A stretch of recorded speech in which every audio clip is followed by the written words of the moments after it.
Another day, another basketball stories na naman ang pagkikwentuhan natin. At ngayon nga, yung pag-uusapan natin ang balitang nag-trade na nga daw ngayon ng Lakers at ang pagkuha ng Golden State Warriors kay Jeremy Grant. Dahil nga sa pagpresenta pa lang ni DeAndre Ayton sa ilalim ng basket para sa Los Angeles Lakers, ay nakukuha nga nito ang buong depensa ng Minnesota Timberwolves kaya mas nagiging madali na nga para kina Austin Reeves, Luka Doncic at isa sa iba nilang mga players na nakagalaw ng maayos sa kanilang opensa.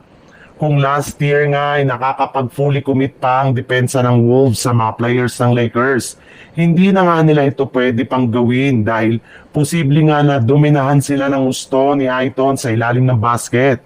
Bukod rin dyan, mas tumaas na rin naman nga ang physicality ng Lakers. At lahat na nga ng kanilang mga manlalaro ay nakikipagbanggaan sa loob ng court na isa sa mga rason ba't nagagawa na nilang talunin ang Timberwolves.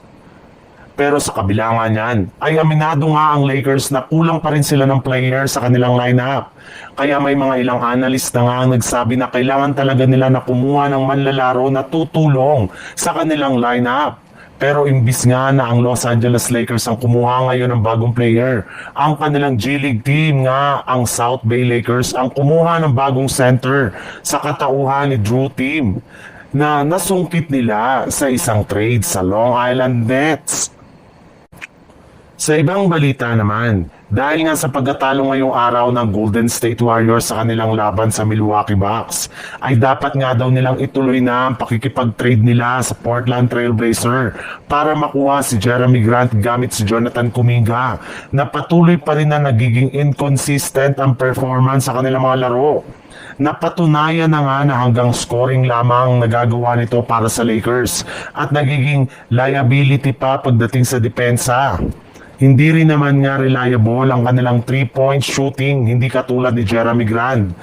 Na bukod sa mapagkakatiwalaan yung shooting ay kayang-kaya rin naman nga nito na sumalaksak at bantayan ng best player ng kanilang kalaban.